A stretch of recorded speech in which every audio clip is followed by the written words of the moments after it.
is it, ladies and gentlemen, the deciding game of the World Series. The Yankees with Murderers Row coming up, 1 run behind. The Cardinals' hopes riding on the pitching arm and the fighting heart of one man, Alex the Great. Here's the windup. And here comes the first pitch. Yes, the pitch. The pitch for the warmest, most wonderful, most human story ever told. The true story of Grover Cleveland Alexander and the woman who shared all the adventures of his fabulous career, from the color and excitement of his rookie days to that unforgettable afternoon when millions cheered his name to everlasting glory. But the cheers belonged to her, for she was the strength behind his every pitch. She was the light in his darkest hours. Hers was the love that gave him the courage to win his greatest victories. Theirs was the unbeatable combination that made the winning team.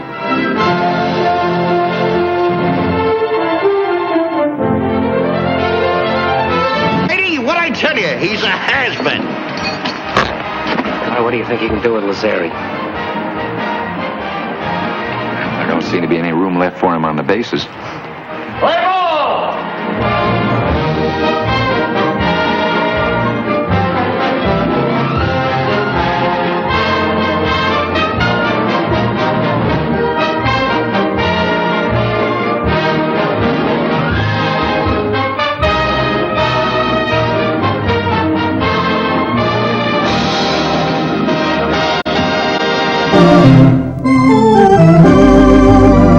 Okay, there we go.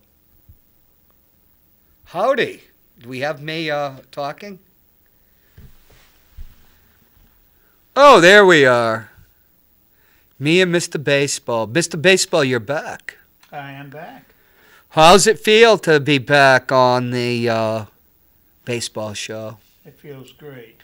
I went through a lot, but it's great to be back. Yeah. I'm doing well. So I'm happy. You weren't here for me to publicly rub it in about the Red Sox championship. Well, World Championship. If you remember correctly, I picked them to win in 5 games. Not back in April. No, in August, September. What was the team you picked in April? Well, I don't even think you picked the Yankees. No, I didn't pick Who did you pick? Houston, I think, which would have been a natural. Well, yeah, you always go with the team that won the year before. But what happened to Houston this year? Pitching. Yeah, it's just like the Rangers. The pitching's there, then it gives out. Now, the Dodgers had their pitching. Yeah. Yeah. Yeah. They got a. Who would you think still has the best, as of the end of the year, who had the best pitching staff? Oh, the Red Sox. What would the Dodgers have rated? I would have them in the top 5, but I wouldn't know exactly where. The Red Sox had the best team, period. Is it going to have the best team next year? They could, especially if they re-sign Kimbrel. The closer. Yeah. What is it about I haven't been following things closely because I've been up to my neck working on certain things. I'm writing a book about something else, but New Hampshire primary, but which is a different type of sport. But the winter meetings are strange. It seems like every year, the last couple of years, there's less activity going on. Right. Less of the big signings. And I guess when I was last looking, because I've been following football lately, have there been any big signings? No. The signings seem so piddling. And boring. The winter meetings were boring. Yeah, they're bores now. Yeah. What's going on? Kelly of the Red Sox went to the Dodgers, and that was a signing. That's no big. It hurts a bit. Nothing big. The Yanks got Paxton from Seattle. What about the big free agents? I know. I'm waiting for Machado to sign. It is January, but usually before December, everybody used to be signed in the old days, the big studs. Oh, I know. Yeah. I mean, they'd be going at them. I guess the Yankees, once the Yankees start having financial discipline, it can be an iffy thing, huh? Yeah. Well, again, they didn't go after pitching in the winter, and I'm so disappointed they signed CC again. Yeah, CC's come back, but he did turn his season around to a degree. But he's a 5-inning pitcher at best. They're all 5-inning pitchers now. Well, that's a good point. Yeah, there are a lot of them. You know, they get their 100 pitches in 5 innings and they're gone. But the philosophy is only now for the starting pitcher to see the lineup twice. Yeah, and then you got to have 4 good relievers. One that will throw you 1 inning each. Right. Then you have your pitchers that'll come in and face 1 or 2 batters. Yeah, the game's changed. Well, it's changed a lot. Once Tremendously. again, fewer balls were put into play than at any time in history, and 2016 set the record. It's just accelerating now. It's either a home run or a strikeout. Right. That's why these junk ballers do well, like on the Dodgers. Yeah. People don't want to, still can't hit a breaking ball after what? When does the curveball? Candy Cummings? Yeah. And that's only because some sports writers started writing about it. Yeah. And it depends how the pitcher sets up the batter. What's so hard about a curve? Well, knowing when it's coming. They say Sandy Koufax, Pete Rose said, it's not just that Sandy threw like 98 miles an hour. I don't know if he threw that hard, but he did throw hard. Oh, he threw very hard. But he said he had a curveball, and I guess it was a 12-6, that just comes at you, then it suddenly dropped. Right. Like I said, it was like a grapefruit dropping off of a table. So how do you hit that? Yeah. Yeah. Then there were pitchers that had like what would you call it, a 3-8 curveball. Yeah. Mark Clear was a reliever for the Angels and then the Red Sox. He had a meat cleaver that would come up like 1 o'clock, then it drops right down. And that was the days of the high strike. Yeah. That made Jim Palmer's career, going up the ladder. And then people want to swing at the ladders, but they'll go up. Yeah. Was Yogi Berra a guy that went after high strikes? He went after anything. Everything they saw. He went after anything, up by his eyes, down low. How tall was he? About 5'8"? 5'8", yeah.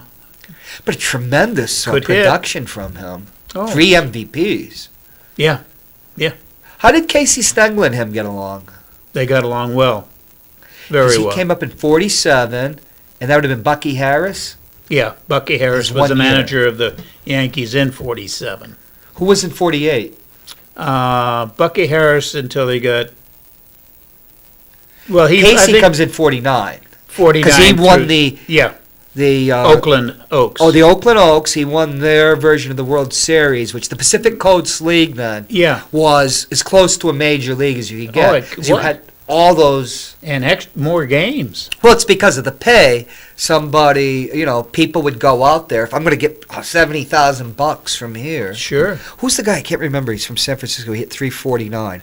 Why? I can't remember his name. He was the greatest player other than Joe DiMaggio to come out of San Francisco. O'Doul? Yeah, no.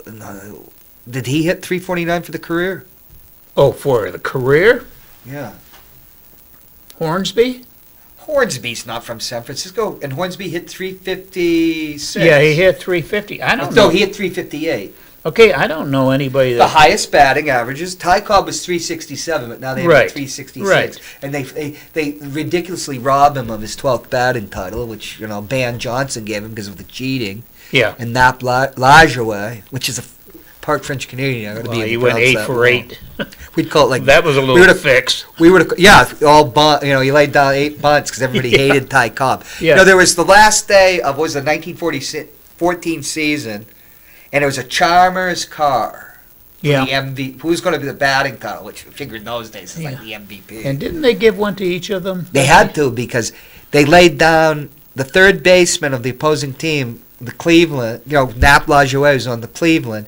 And he knew what they were going to do. He laid down 8 bunts. Right. And got 8 hits. Yeah. And barely beat Ty Cobb. Yeah. And Ban Johnson went back and found some hits for Ty Cobb. That And never gave existed. Ty Cobb the But batting Chalmers gave championship. them both. Now, who hit 349 out of San Francisco? Was it Lefty O'Doul, right? Yeah, Lefty O'Doul had a... Because Bill Terry also was, I but believe, Lefty from San O'Doul, Francisco. 340 he bet. Bill Terry batted 340 lifetime. But Lefty O'Doul was 349. And he had some tremendous years with the major leagues, but he went to the Pacific Coast League because he got paid more. And he was the manager, too, so he Yeah. got money. And that's where he was from. Yeah. Okay. And, that was one of the most vibrant leagues because you couldn't travel there No. in those times. No. They thought about expanding to L.A. in the early 40s.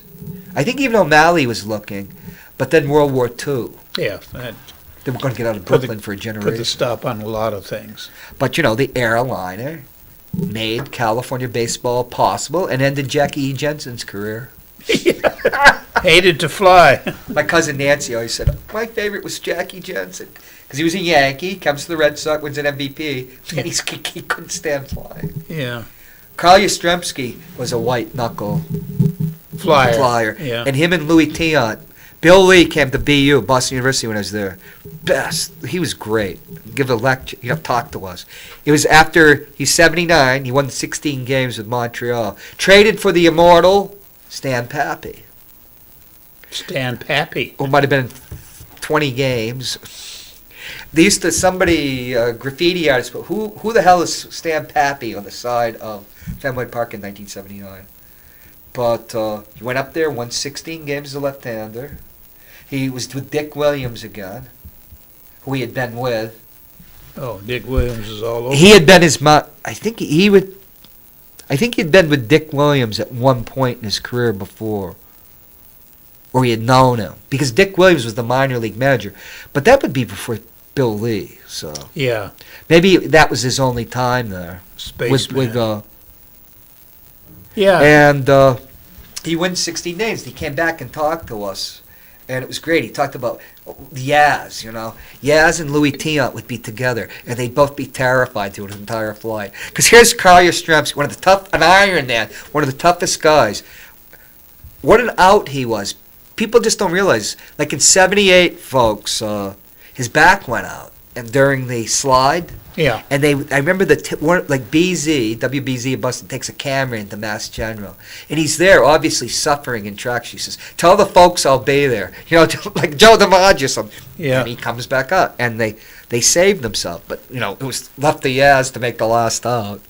Yeah. But, when he popped out to Nettles. And then there's Louis Tiant, who's had the pitcher there, Yeah.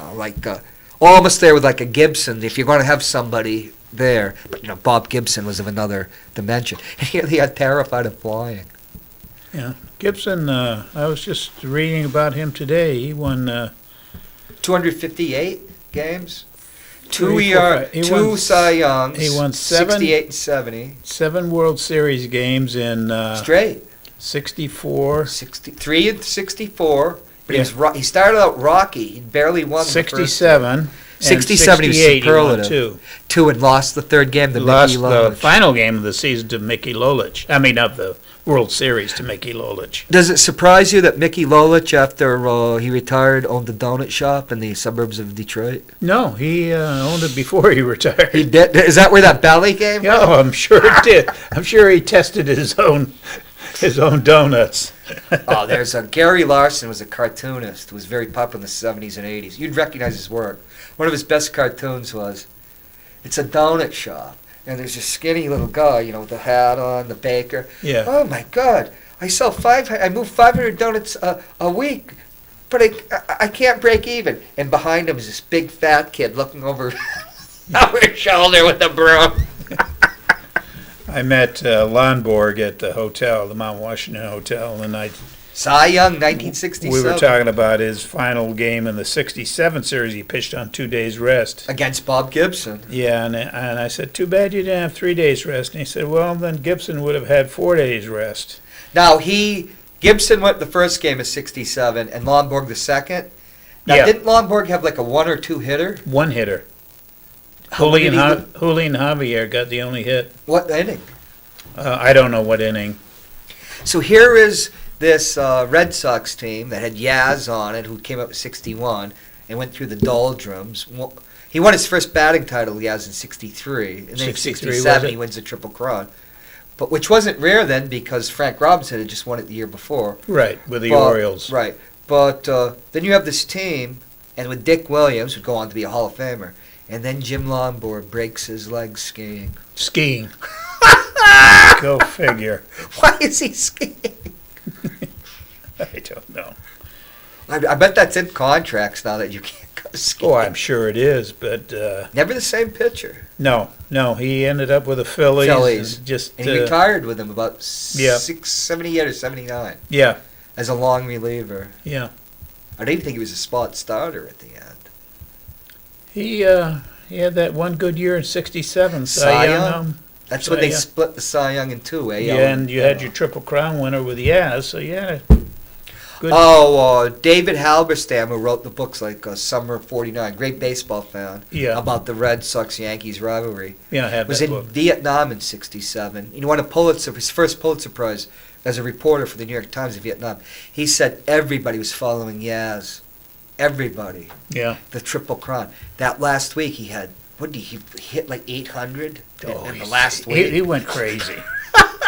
Like the anti He Ted Williams. certainly didn't choke. No, he that team rode on his shoulders right to the end. Right. He was one of, he was an old, there aren't players like that anymore. I hate to say it makes you sound like an old fart. But 1981, Billy Martin brings the Oakland A's in. Yeah. And of course, Billy knows Yaz pretty well. And in '72, he was the manager of Detroit when Louis Aparicio. Yaz has got a inside the park home run with Louis Aparicio, who always had stolen base titles. Right. 50 home run, 50 stolen bases. Hall of Fame shortstop. He falls down at third. And then all of a sudden, Yaz is chugging into third, going home, and there's Louis. Who's out? Oh, It's Yaz. Yaz is out. Yaz is out, and that's the end of winning. They lost that game. They lost the title to Detroit by half a game because it was not a strike season, but they'd been locked out. And none of the idiots like Joe Cronin, who managed the Red Sox, and then was a general manager, yeah. who didn't want Pee Wee Reese No, I know. because he's an aging shortstop. Well, he Didn't want turned him Jackie down. Robinson. He turned him down for a tryout. Right, at least they gave Jackie Robinson a tryout. Yeah. But The Red Sox were prejudiced at that time. but Joe, so Billy Martin played against Yaz too as a player. But so it's 1981 in the game. They got Yaz at first, and he's wearing these shoes that are built up. Because, Yaz was always falling apart. Because, they didn't have the sports medicine there. He was unique to play to 43 and be so productive. Yeah. And he made this fantastic play at first. Like a guy that was Gold Glove 20 years younger. So they asked Billy Martin, he said, in a very bored voice, I long since to be cease to be amazed by Carl Yastrzemski. And, it's just this off-the-hand remark. He was a great ball player. Well, Billy was great, too. Should be in the Hall of Fame. I love Billy Martin. I still think, I know we're at odds on this, but I think he's the greatest manager ever. Well, I think that you are crazy, but we'll leave it at that. Well, every team he It's ever baseball. Everybody's crazy. every fans. team he touched, he improved. Yeah, well, they used to call baseball fans cranks. And I think that you're a crank when it comes to Billy Martin. Well, perhaps. Who would be the best manager in history? Joe McCarthy would have to be up there. He did it with the Cubs and the Yankees. Did he win with the Cubs in '29? Yeah, well, they lost the World Series to the Athletics in '29. Is that what won you your Mr. Baseball crown, the 1929 World Series? Yeah, in one game, the Cubs led 8-0 going into the 8th inning. The Athletics scored 10 runs in the 8th inning and won the game 10-8. That was a team, That's the unbelievable team. Biggest comeback in World Series history. Now, the Cubs in '29, they had Gabby Hartnett as the catcher? Yeah, and in was what year? 29? Or was he in the 30s? He was in the 30s. He was the Homer and the Glowman. 38. Oh, really? Yeah, 38. Huh. Yeah, So who was on the team in '29? gosh. Was Burley Grimes on the Cubs in '29? Could He have was in '32. I'm not overly familiar with the He used to Cubs move around. roster. He's a Hall of Famer. I think Hornsby was on that team. He didn't manage, though, did he? No.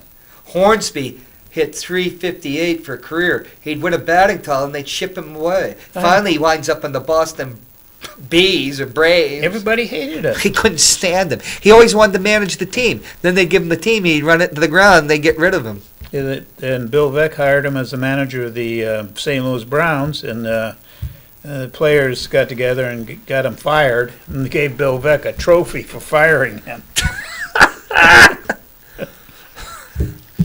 Well, a lot of players weren't well liked.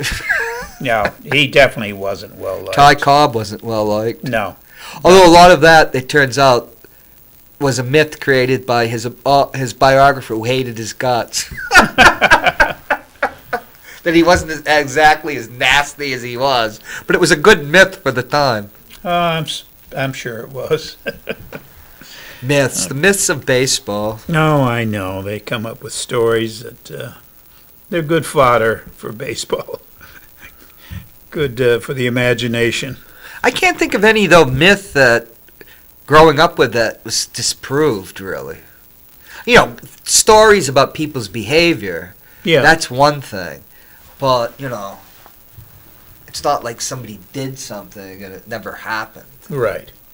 Or it gets played out of proportion. Because, in boxing in the early days, there's no records. People aren't there. They're illegal. Oh, I know. When Jack Johnson, they have some newsreels, but they're not complete. Although some of the fights are, because there was no 10 rounds there. They go up to Reno, so nobody can stop the fight, and then Jack Johnson and some Great White Hope start pounding at each other. Yeah. I saw the Fitzsimmons fights. Was that with Jack Johnson? It was an Australian, was the heavyweight champ, and he finally gets a shot. Johnson is, African American, the first African American heavyweight of the heavyweight title. There was a colored heavyweight championship with a lot of great fighters, and he held that. But he got a shot finally because the bettors aren't racist. They want. They want to make the game. Exactly right. And it's funny. Some of the lower weight classes, you did have black champions too. They'd have their periods of, where they segregated it, but they would integrate if they had somebody come up. Like the middleweights too. There was a heavyweight champion, Tiger. I can't remember his name in 1930. So I used to write about this too.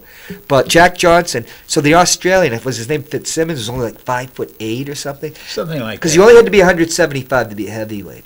Is that right? I didn't know that. Yeah. So, and Jack Johnson was, I think, 6'1" or something. Yeah, he was a big man. Yeah. And married to a white woman, which but that's irrelevant. created a lot of problems. Oh yeah, but his personality did too.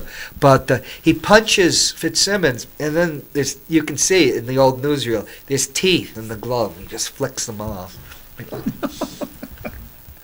But that Fitzsimmons was one of these Aussies, just stays in there, gets pounded senseless. What's the only Oscar-winning actor and a Best Actor Oscar to ever go up against a future heavyweight champion? And it was Jack Johnson. Are you a John Wayne movie fan? I know of him, yeah. There was a British actor that used to always play like Irish sergeants in his movies, but he won the Oscar for The Informer. Victor McLaglen. Oh, I wouldn't have. I would have been here all week. I wouldn't get. He was in the British Army, and he was the heavyweight champ. And he got to fight Jack Johnson. He knocked him out in like 6 rounds. That was one of his proudest achievements. Yeah. That he went 6 rounds. 6 rounds. But it's funny about Jack Johnson. He used to put an ad in the ads that I'll fight anybody but Jim Jeffries, who was the champ. Yeah. Jim Jeffries was Irish, and at the time, if you look in the 1880s to the turn of the century, Irish people were considered like the stereotype of African Americans. Like when I grew up, they're this, that, and the other thing. But born athletes, and you can't knock them out and everything. You can't do this, you can't do that. Yeah. Because they were on the social ladder and they're coming up. So you go. My father told me what the 30s were like. What was there? If you could box, you could get the hell out. But then World War II came and they all managed to get out. And the different ethnic groups that would come up. So Irishmen, there's a book also, How the Irish Became White, because there was a lot of discrimination. But he wouldn't fight Jim Jeffries because he had a fearsome reputation. But he retired, went to his alfalfa farm in California and gained 100 pounds. Then they gave him an ungodly amount of money to come out of retirement to fight Johnson because he had won the championship, and he didn't want to, so he had to lose 100 pounds in like 6 weeks, and then Jack Johnson did him in. It's a fascinating story about Jack Johnson. It was a great book about him. And a documentary. I'm totally unaware of all that. Did Johnson ever fight Dempsey? No, he was through because he got arrested on the Mann Act charges because he did have a white wife. But when you talk about his white wife, he had lots of white girlfriends too. He just didn't give a damn, you know. Yeah. He just used to. There's pictures of him with his arms around 2 white women, and this is like 1908, 1912, Yeah. where you could get lynched. And he was just so, what did they call it? The book had a great title. He was just his whole thing was like. It was like a defiant, but if you look at him, he was actually like, he was not a negative person at all. You know? That's why he got the shot. The punters, which they call in England, the bettors, loved the guy. And he could fight, and he had great heart. And they loved him, but that doesn't mean that, some redneck and white exactly kid is right. thrilled about it. But of course, a great white hope is a great marketing tool, too. Oh, yeah. Muhammad Ali was always looking for the great white dope. Great white dope. I was thinking about Chuck Wepner he fought. Who was the guy that they fought? Did he fight it was in the Philippines? No, that was, he fought... No, that was... he fought Joe Frazier. That was his last great fight. No. They said at the end of that fight, that's his 3rd fight with Frazier, the Thriller Manila. He couldn't get up, he said, but he made the move to get up, and Joe couldn't get up. What now? The Thriller from Manila, was that? Frazier beat him. Was that George? No, the Thriller in Manila was Frazier, and that was Frazier. after he won the title in Zaire. Joe Frazier from George Foreman. When I was a kid, he was stripped of the title in '67 for refusing military induction. Right, I remember that. Lost his license, but his case went up to the Supreme Court, and they ruled for him that he was indeed like a minister of the Lost Found Church of Islam, which is their real name, the Black Muslim.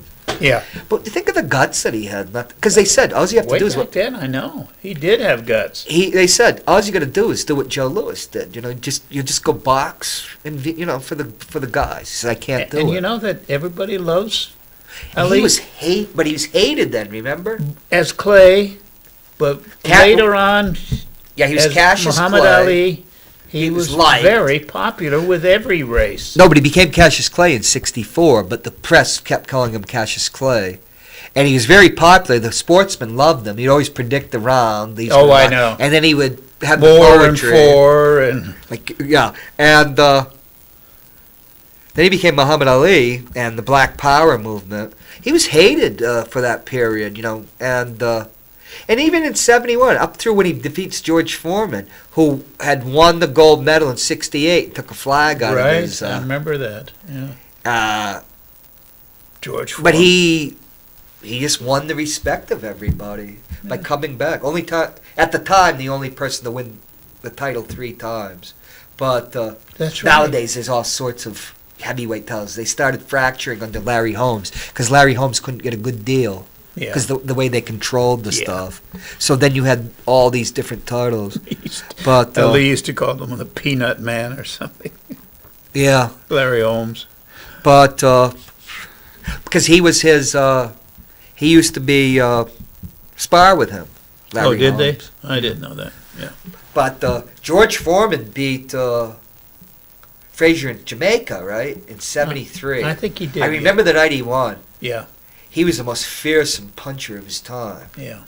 My God. And they used to, like, Ali's people were like, holy God. So how do we defeat him? So they loosened up the turnbuckles in Zaire so he could do his rope-a-dope. And later, years later, Norman Mailer was given $1 million to write about the fight, which he needed because he got caught maybe married to 3 women at the same time. He had 2 divorces to handle. And that's true. And Muhammad Ali was fascinated by it because once he got the $1 million, he made $1 million writing. Because Mailer wrote about boxing and some great writing. And Sonny Liston punched him right in the eye because he pissed him off something because he was drunk. He started heckling him at a press conference. That's Yeah. Norman Mailer, 5'4", and going to heckle the heavyweight champion. Walls off and punches him right in the face. Yeah. But Mailer talked about years later. He could not understand Because it was Angelo Dundee goes out and loosens up the turnbuckles. Why Foreman's camp didn't object and redo it.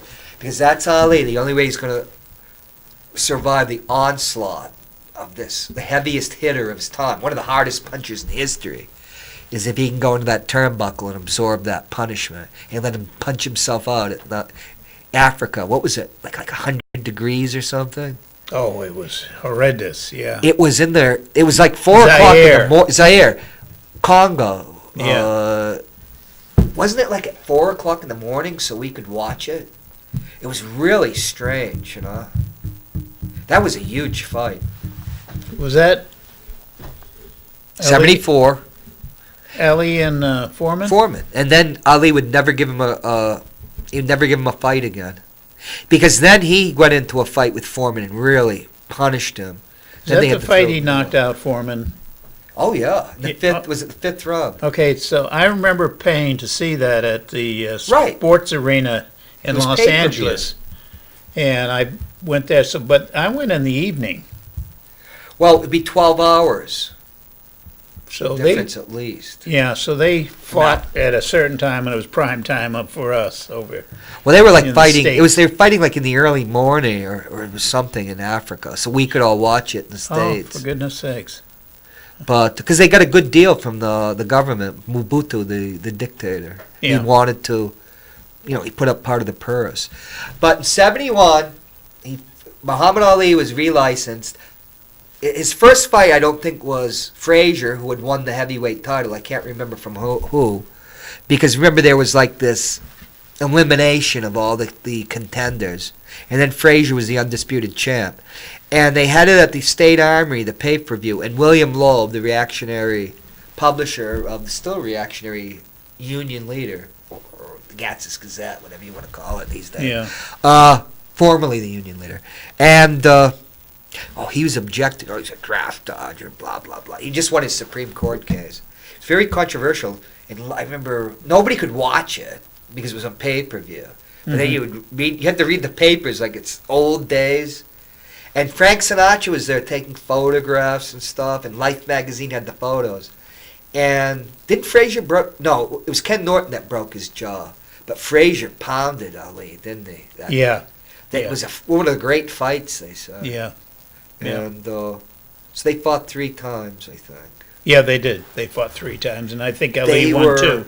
They were meant to fight. Because Frazier was a hell of a heavyweight. But heavyweights didn't last very long, except for Joe Louis. Yeah.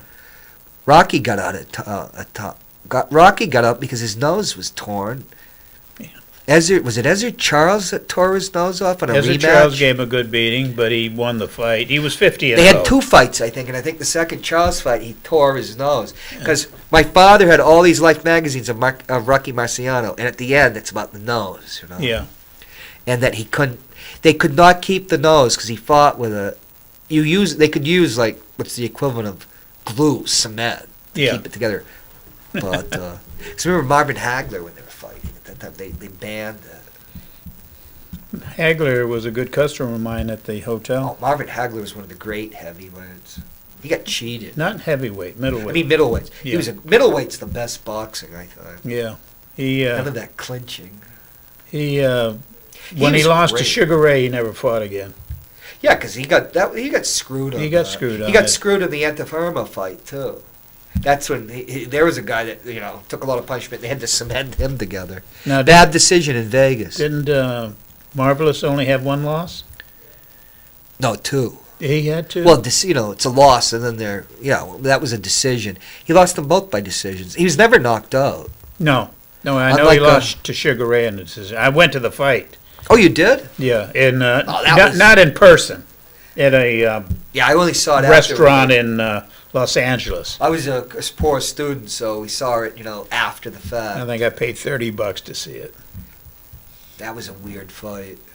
And the guy in front of me was I remember. from Get Smart. Don Adams. Don Adams, yeah. I love Don Adams. Get on your bike. They're pedaling. He was crazy. His daughter was so ticked off at him that she went over and stood by the wall. Wouldn't sit by her father. He embarrassed her.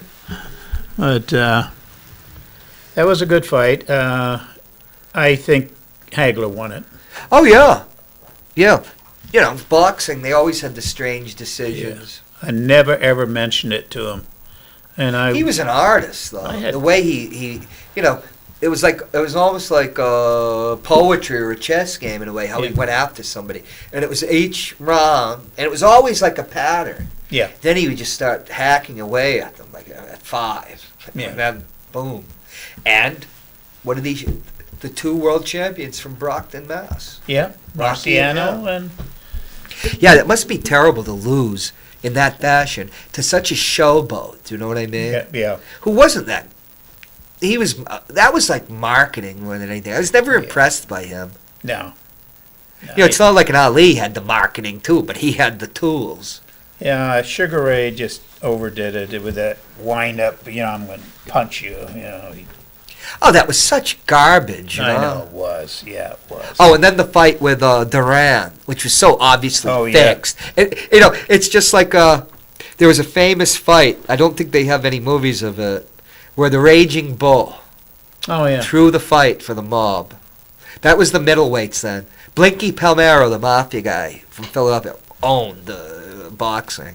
And he later, in front of the Senate, Rackett says, of course I threw that one. You win one and then you throw one.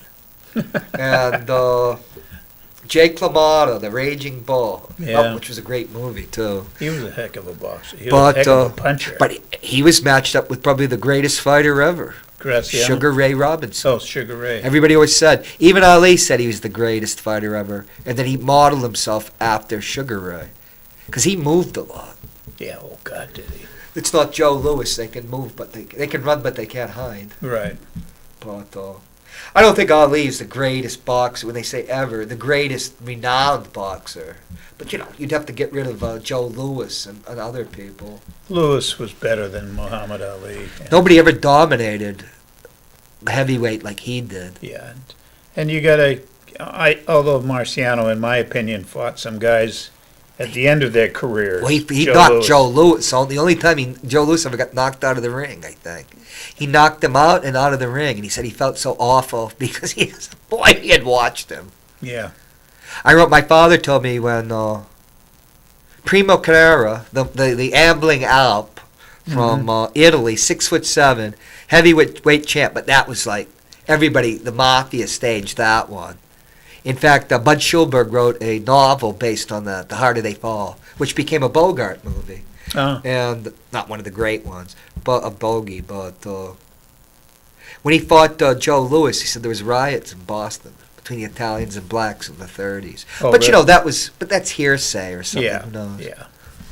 Well, the blacks that was Well, you know, you had the pride. something to cheer for. Oh yeah, it's like with the Mexican boxers, like the Oh. flyweights and the lightweights. Some of those lightweights are great. You know, you go down to where do they have the fights? Well- You know, the Mexicans are there cheering for. Yeah. When they had the fights at the Forum in Inglewood, they poured over the border. I don't think they had to pour over the border. Oh, believe me, they did. They were there. They were going Mexico, Mexico. They had the It's like a- flags, yeah. everything. Well, it's Where not they like got the money, I don't know. it's not like the Irish didn't have put the shamrock on their trunks. Yeah. And then Max Baer, who I think his father was Jewish, but he wasn't brought up Jewish, put a Star of David on his trunks. He wasn't observant. Was he? Was he? I didn't know. There was he- always a thing whether he was actually Jewish or not, which his father was Jewish. You know, I've had these Yeah. it's not true, but you know, I grew up, the Jewish friends said, oh, if your mother's not Jewish, you're not Jewish. But that's like, you know, I thought that's, you know, not true under rabbinical law. Right. But, you know, he would fight under the Star of David, and they made I think that's in Cinderella Man, the book, and I don't know how much it is in the movie because I didn't see the movie. And of course, I think Braddock was Irish, so he'd fight under, you know, the Irish colors. Was he? Hey, in San Francisco in the 1990s, they had Irish tomato cans fighting, you know, under under the Shamrock. Yeah. And remember Clooney? Was it Clooney? Not George Clooney. Cooney, Oh, yeah. who Larry Holmes beat the hell out of. Yeah. He'd fight under, from Boston. And then, Oh, remember Larry Holmes was so mad at him because they offered more money than him, and he was the challenger. yeah, he wasn't He he from the treated Larry Boston Holmes- area? Boston area? Oh, he's from Boston. Yeah, He was a tomato. Was it? No, he was. Somebody called him one of the Boston writers, but it might have been another fighter. Great White Hope. The tomato can. It might have been somebody else. Because he was a good fighter when he was coming He up. took a beating from somebody else also, besides Holmes. Larry Holmes wanted to give him a good beating. Might have been Frazier. You mean his kid Marvin? No, he didn't last long. Frazier retired when? I don't know. I could be wrong on that That would one. have been. I don't know. I'm not a historian on boxing. I thought this was supposed to be the the baseball show. Yeah, I know. I remembered more about boxing tonight than I have in a long time. Well, there hasn't been a good fight in baseball in a long time.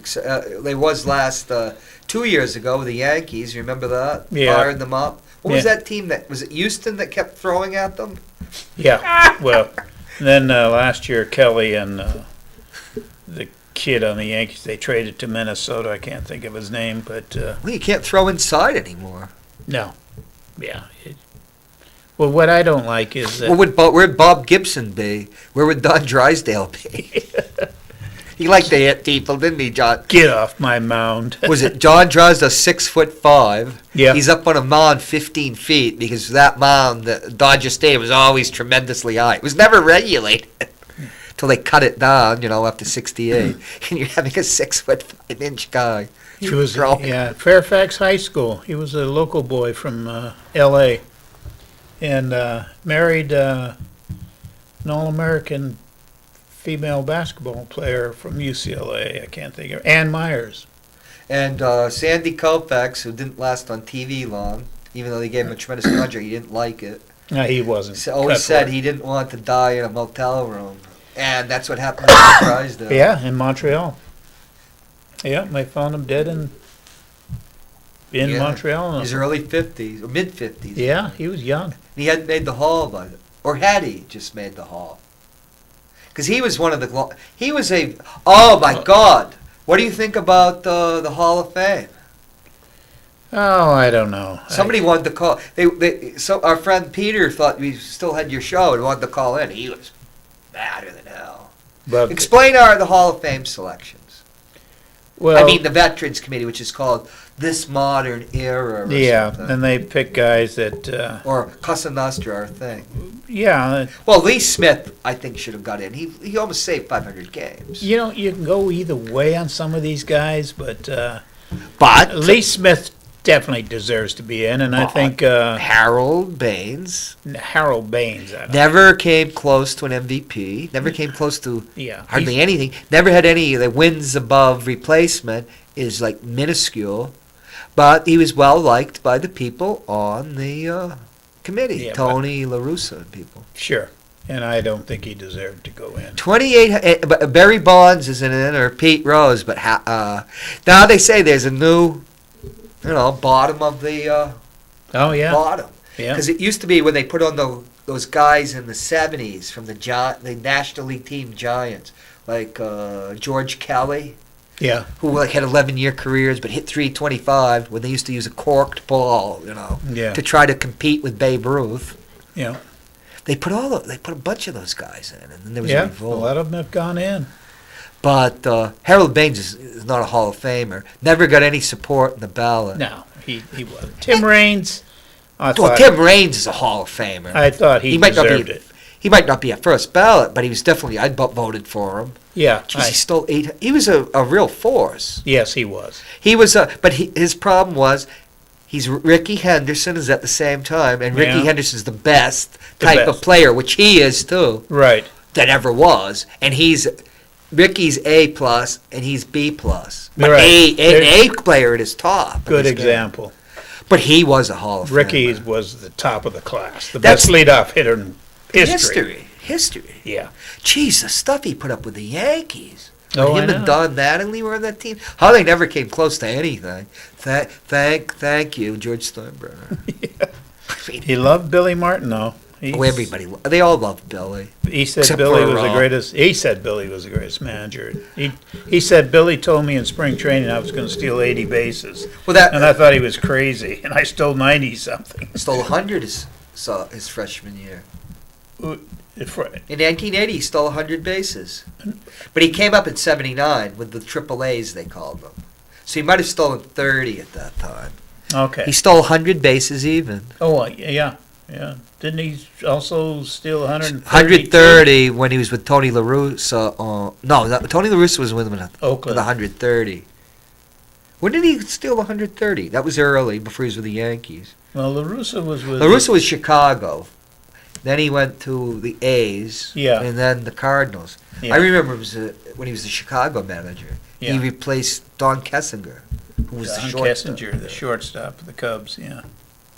Yeah, and then that jerk who owned the Chicago team, I'm not going to mention Reinsdorf, fires him. Then he rejects the plans for what became the Baltimore Stadium to build a bowl in Chicago. And he's the one who triggered the strike in 94-95 over, money, and then he signed Albert Bell to $10 million a year, Yeah. and then Albert Bell goes into the drink. Yeah. Well, he's hurt himself and he was done for the But rest of his Harold career. Baines, Hall of Fame. No. Look, they kept Ron Santo out, who Yeah. was a Hall of Famer. And now he'll 5 Gold Gloves, Yeah. 350 home runs. They keep Gil Hodges out, 370 dingers, and a great force on his team. Yeah. He hung on for 22 years and got 2,800 hits. But Tommy John's not in, and he has 286 wins. Jim Cott. Jim Cott, 285 over 25 years, and Yeah. they played for like the Twins teams, like they'd have like an ERA under 2 and win 11 games. Yeah. Pretty soon, if you win 250, it's like winning 300 now. It's You're ridiculous. automatically in the Hall of Fame. It's ridiculous that you have these things like 300 games, you're a Hall of Famer. I mean, Don Sutton. Who would have thought Don Sutton would ever be in the Hall of Fame? Everybody was talking. I got books back to 72 when he comes up with the Dodgers, and it looks like he's finally going to turn into a 20-game winner, which never happened. But he just won 60 games for Every year. 20 years. Yeah. Phil Niekro was a better pitcher Yeah. with those god-awful. When he go 18 and 21. Oh, Then yeah. he go 21 and 19 and 20 and 22. Yeah, it was. Oh, my crazy. father was a Braves fan, so I had to be. Bob Horner was the Niekro great hope of brothers. 1978. Phil and Joe.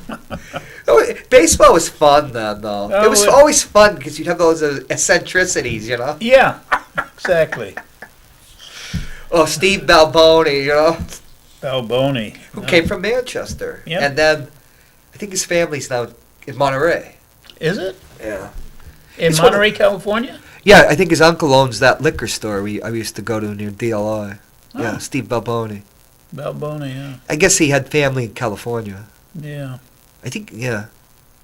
We just had the number 2 pick in professional soccer, North American soccer, come out of Central High School. I saw that. That's amazing. This city always had great coaching, great coaches.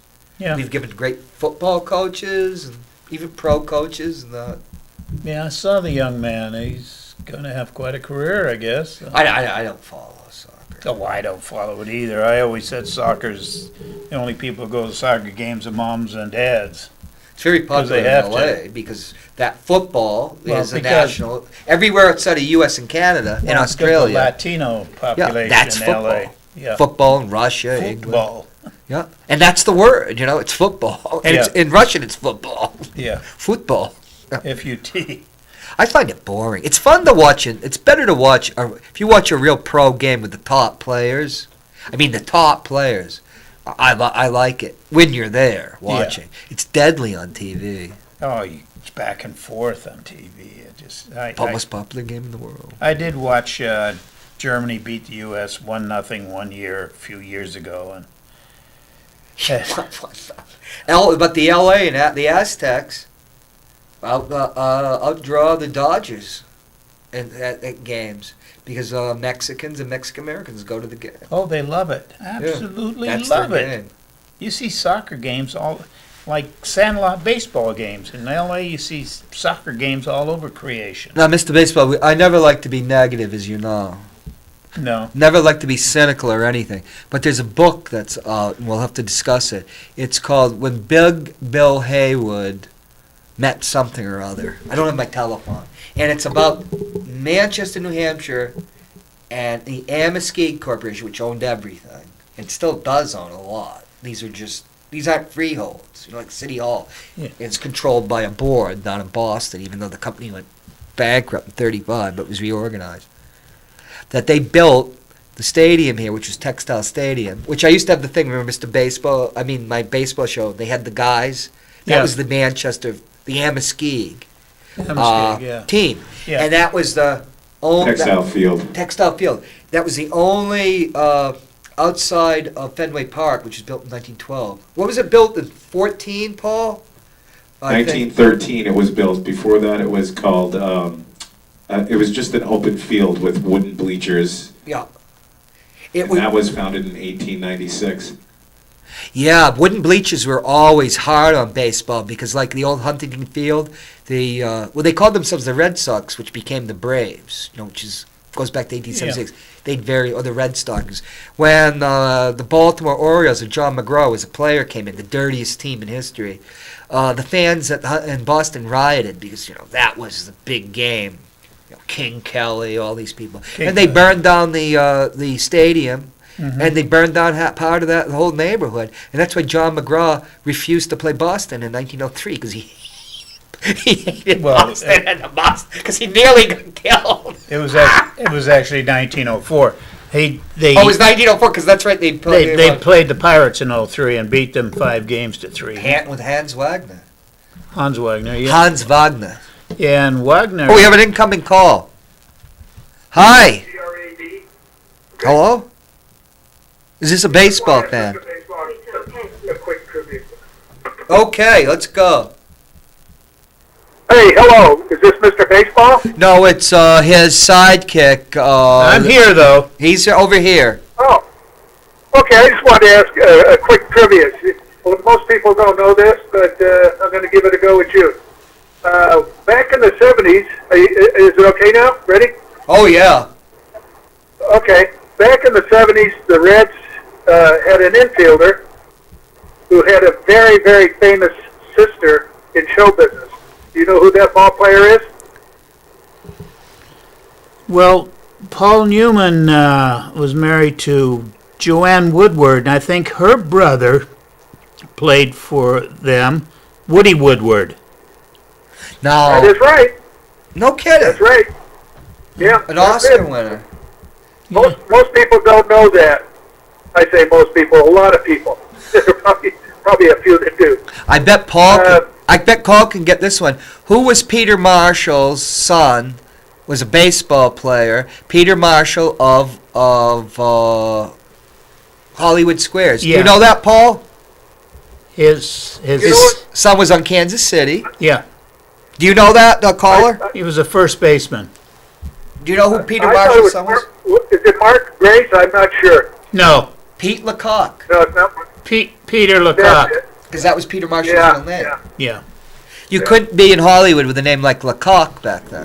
Peter Marshall's real name was Pierre Lecoq. Oh, it was? Yes, and you got 2 minutes. Okay, we call back next week. We'll have Mr. Baseball back next week. Can you make it next week? Sure. Okay, thanks a lot, fellas. Thank you. And we'll talk about the All right. book about Textile Field and how it was built, because that was the only stadium outside of Fenway Park that was made out of steel and concrete. And they spent a lot of money on it. Mm-hmm. Yeah, baseball was America's sport. And one of the things was that immigrants, like from Quebec and everybody's going to play baseball together, and the Greeks and all the different ethnic groups that came. Yeah. And they play baseball. And it Americanizes you. Because how many ethnic groups, we'll wrap up, but the Irish were considered, once again, it was their game in the 1880s, 1890s. Then you have waves like Italians come up at the same time, because as they come up, everybody comes into society. And now we have the great Latinos. We got 30 seconds. And No, you got 1 minute, sorry. Okay. Why don't you say goodbye to to everybody and tell them about the North End Bistro. You got 1 minute. Well, I'm back at work there, and I'm You're on working days now. days Yeah. right now, yeah. So So, drop by Myrtle Street in Elm. Myrtle and Elm, yeah. Yeah.